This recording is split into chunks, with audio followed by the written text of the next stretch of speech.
Students and my friends, मैंने आपको ये बतलाया कि कॉम्प्लेक्स सेंटेंस क्या होता है। कॉम्प्लेक्स सेंटेंस सबऑर्डिनेटिंग कंजक्शन से जुड़े हुए वाक्य होते हैं, सबसे पहली बात। उसके बाद सबऑर्डिनेट कंजक्शन से जो जुड़े होंगे सेंटेंस, तो कंजक्शन के बाद वाला जो सेंटेंस होगा वह नाउन क्लॉज हो सकता है, एडजेक्टिव क्लॉज हो सकता है और एडवर्ब क्लॉज हो सकता है। तो पहले हम नाउन क्लॉज की चर्चा करेंगे कि नाउन क्लॉज कैसे पहचानेंगे हम किसी सेंटेंस में। और उसके लिए मैंने आपको ये बतलाया था कि भाई जो काम एक नाउन करता है, छोटा सा शब्द हरी, जैसे मैंने एग्जांपल में दिया है आपको, छोटा सा शब्द हरी कर सकता है, वही काम एक क्लॉज कर सकता है और उस क्लॉज का नाम होगा नाउन क्लॉज। एक छोटा सा एग्जांपल हरी दिया हमने। हरी दे करके मैंने आपको बतलाया हरी इज ए स्टूडेंट, इस वर्ब का ये सब्जेक्ट है। तो वर्ब का जो सब्जेक्ट है वह नाउन है, यानी वर्ब का जो सब्जेक्ट होगा वह नाउन क्लॉज होगा। तो नाउन में एक शब्द है, लेकिन जब क्लॉज होगा तो उसमें 2, 3, 4 शब्द होंगे।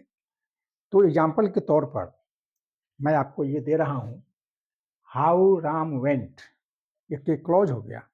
राम कैसे गया, इज नॉट नोन, ये ज्ञात नहीं है। राम कैसे चला गया, ये ज्ञात नहीं है। तो अब इसमें ये जो इज क्रिया है,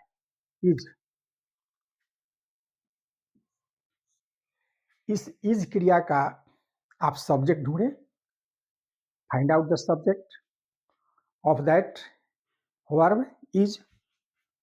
प्रश्न करेंगे what is not known, what लगा करके प्रश्न करने पर जो आंसर मिलता है वह सब्जेक्ट होता है। तो व्हाट इज नॉट नोन, इसका आंसर क्या होगा, हाउ राम वेंट, राम कैसे चला गया। देखिए क्लॉज हो गया, राम कैसे चला गया, ये क्लॉज हुआ, एक ये क्लॉज हो गया, इट इज नॉट नोन, यह जानकारी नहीं है। तो यहाँ पर ये जो है नाउन का काम कर रहा है, ये नाउन क्लॉज है। तो हेल्पिंग वर्ब या वर्ब के पहले जो क्लॉज होगा उसको समझेंगे हम कि नाउन क्लॉज है। तो हम इसको कह सकते हैं how Ram went is not known. तो यह क्या हो गया, हाउ राम वेंट, ये क्या हो गया, नाउन क्लॉज हो गया।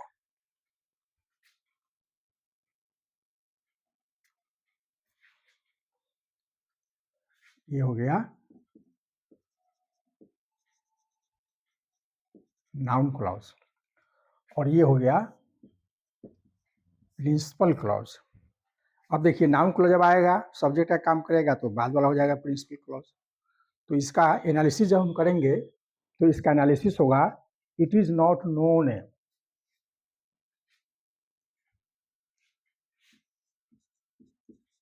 इट इज नॉट नोन, ये हमारा हो गया पीसी। और हाउ राम वेंट, ये हमारा हो गया सब ordinate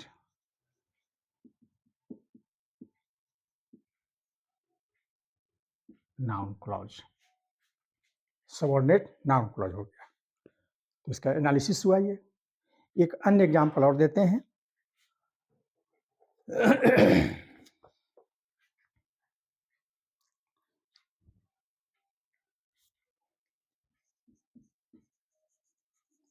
Why Ram left is not certain, एक हमारा ये सेंटेंस हुआ। अब यहाँ पर देखिए ये इज हमारा हेल्पिंग वर्ब है। इसमें प्रश्न कीजिए what is not certain, answer क्या होगा, व्हाई राम लेफ्ट। तो व्हाई राम लेफ्ट हो गया नाउन क्लॉज और इट इज नॉट सर्टेन हो गया प्रिंसिपल क्लॉज। तो इस प्रकार से किसी भी वाक्य का सब्जेक्ट नाउन होगा और नाउन क्लॉज होगा। तो यहाँ पर ये हुआ एक हमारा। अब आइए नेक्स्ट पॉइंट,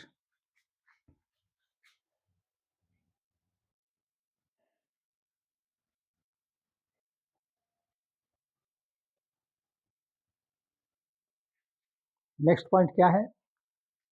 ये ऑब्जेक्ट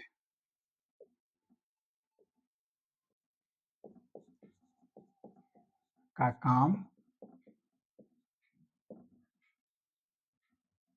नाउन क्लॉज करता है। मैंने आपको बताया था हरी के एग्जाम्पल में कि नाउन किसी ट्रांजिटिव वर्ब का ऑब्जेक्ट हो सकता है। एग्जाम्पल ग्रुप में देखिए,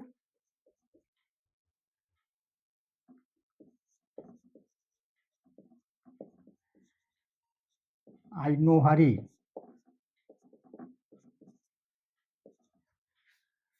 ये ट्रांजिटिव वर्ब है। हरी क्या हो गया? ऑब्जेक्ट हो गया, क्योंकि ये नाउन है। तो कहने का मतलब ये हो गया कि ट्रांजिटिव वर्ब के बाद जो क्लॉज आएगा वह क्लॉज भी नाउन क्लॉज होगा। ट्रांजिटिव वर्ब के बाद जो क्लॉज आएगा, जो वाक्य आएगा, सेंटेंस नहीं कहेंगे, जो क्लॉज आएगा उपवाक्य, उसको हम क्या कहेंगे? नाउन क्लॉज कहेंगे। कैसे नाउन क्लॉज कहेंगे? आप एग्जाम्पल देखें।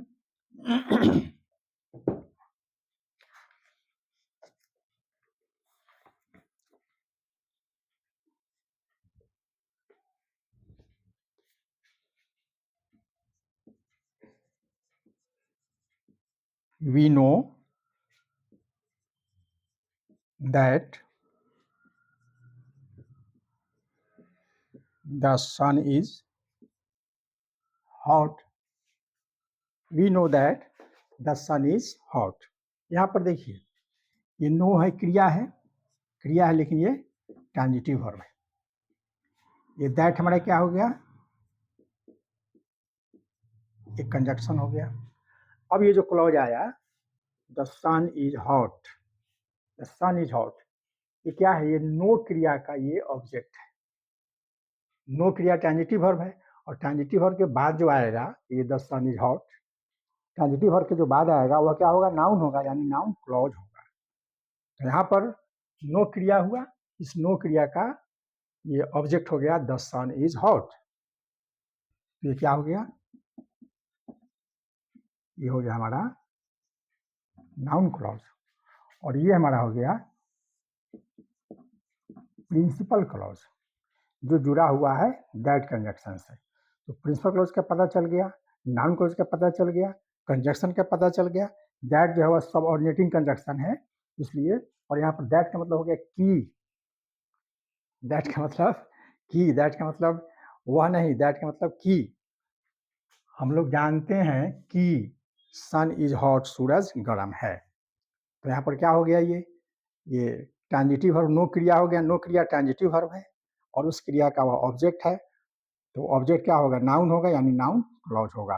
तो आंख बंद करके आप ये फैसला ले सकते हैं कि जब ट्रांजिटिव वर्ब के बाद कोई क्लॉज आ जाए तो आप उसको समझेंगे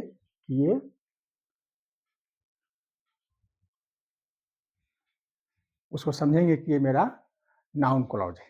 एक अन्य एग्जाम्पल और देते हैं।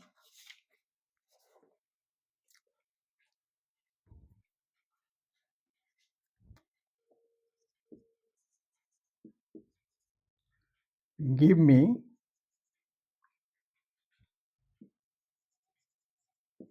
what you have, give me what you have। अब यहाँ पर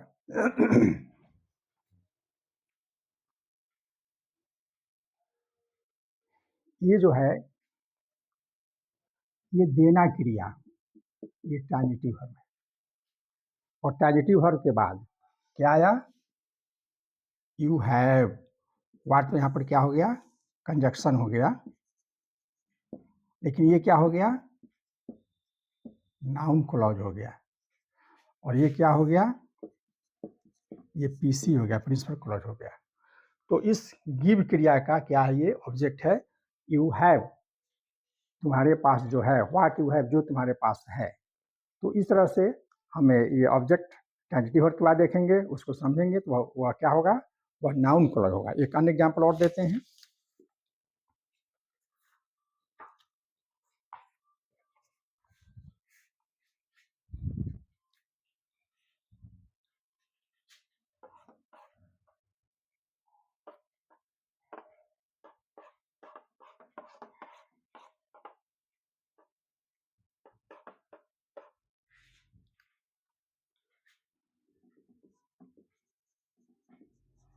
He asked